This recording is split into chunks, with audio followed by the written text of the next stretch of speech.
Your players are at a rundown dwarven casino, trying to find information on the party's missing goblin sidekick. The crime boss across the table knows exactly who's taken Squiggy the Goblin, and he'll tell them, of course, if they can beat him in a game of chance. If you're looking for fun dice games you can use to entice your players into a little bit of gambling at the table, you're in the right place.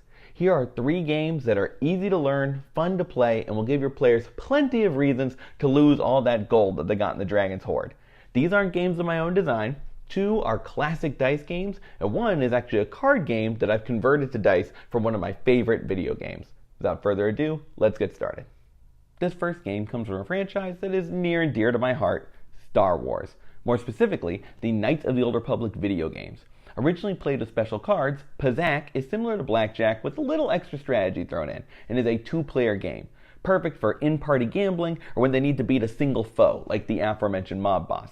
For the dice version, each player will need 4 d6s and a d10 that they'll share. The goal of Pazaak is to get a score as close to 20 as possible without going over. To start, the players decide on the wager for the match, and then each player rolls all of their d6s, keeping the scores that they've rolled. This will be their dice pool, and they'll have a chance to use those rolls to alter their score each round. One player starts and rolls the d10. Whatever they roll, they add to their score. Then they either choose to keep playing, or they stand with their score, meaning they won't be able to add to it anymore. Then play passes to the next person, and they roll as well. Here's where the d6s come in. After rolling, a player can choose to use one of the d6s they rolled to either add or subtract from their score.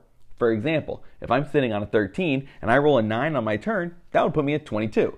But I could then play a 2 from my dice pool, subtracting it from my score and giving me a 20 instead.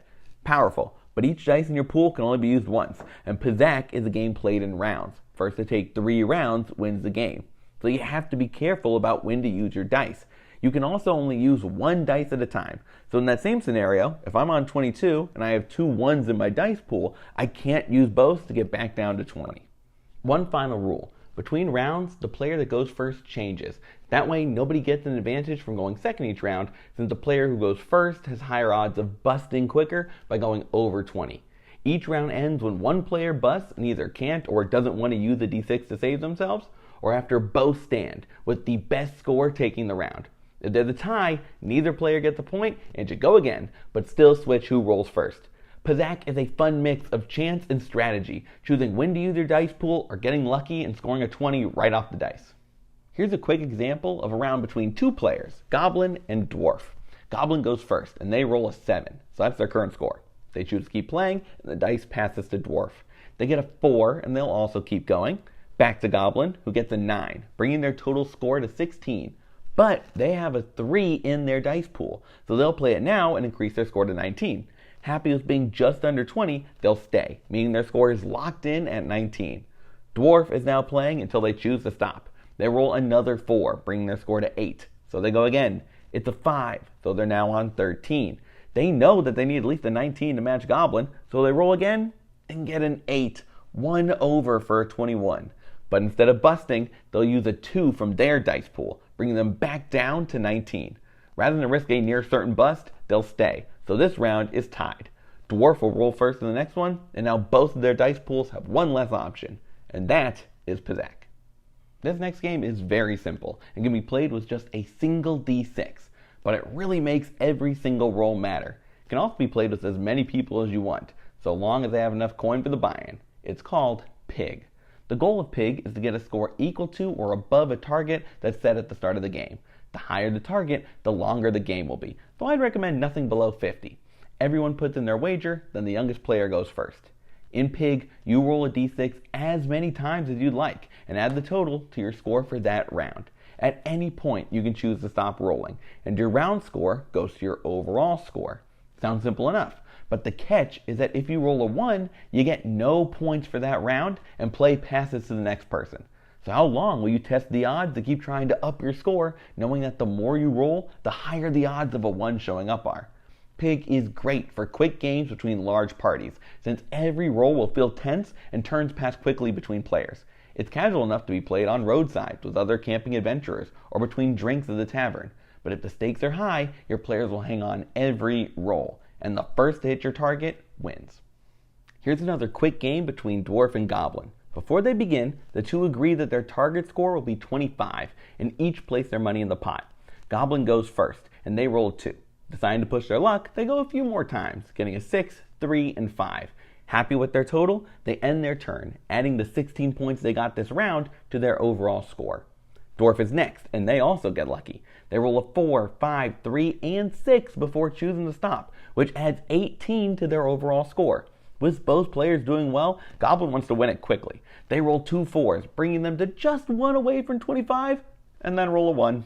Unfortunately, that means they get no points for this round and are still on 16.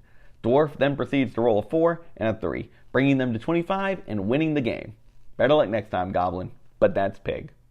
This last game will be familiar to any fans of the Pirates of the Caribbean movies, Liar's Dice. The object of the game is to guess and bluff your way to victory, while counting not just your dice, but everyone's. It can be played with as many players as you like, but each will need to start with an even number of d6s.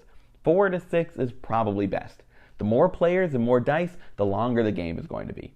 Play begins with everyone betting and rolling their dice, though keeping the results secret from the other players. Then one person makes the first call. They have to give both a dice value and number. So for example, they could say 4 6s or 2 3s. They're essentially guessing how many of a certain number have been rolled on everyone's dice, not just their own. The next player in line goes, and their call has to up the ante. They have to increase either the number of dice, their value, or both. So if player 1's call was 2 3s, they could call 3 3s, increasing the amount, or 2 4s, raising the value. However, you can never decrease the number of dice called, only raise it or keep it the same if you're boosting the value. And you can only lower the value if you're increasing the number. So in that same scenario, calling 1 5 wouldn't be allowed, and neither would 2 2s. As the numbers get bigger and bigger, eventually you may suspect that there aren't actually 8 3s or 9 5s at the table. At any point, you can call a player who just went a liar, and everyone reveals their dice. The values and totals are counted, and if the caller is proven correct, then the accuser loses one of their dice. But if the caller was wrong, then they lose one instead. Everyone re-rolls, and play starts with the person to the left of whoever started last time. Once you run out of dice, you're out of the game, and the winner is the last one standing. Of these 3 games, Liar's Dice is usually the longest, but also the most strategic. There's real skill to calculating dice numbers and bluffing the table, but plenty of luck too. And being a great liar certainly helps. One more example game between Goblin and Dwarf. They agree on their wager and then each roll 4d6, keeping them hidden. Dwarf goes first and calls 2 6s. Goblin is next and tries to call 2 5s, but Dwarf points out that he's not increasing the value or number, so that's not allowed. Instead, Goblin calls 5 4s. Dwarf decides to call Goblin a liar, but Goblin is pretty confident. He reveals his dice to be all 4s. Crazy luck. Unfortunately, Dwarf has none, only 2 6s, a 3, and a 5. Since there are only 4 4s on the table, Goblin loses the round and has to toss out 1 dice. They then re-roll, and Goblin starts off the next round. And that is Liar's Dice.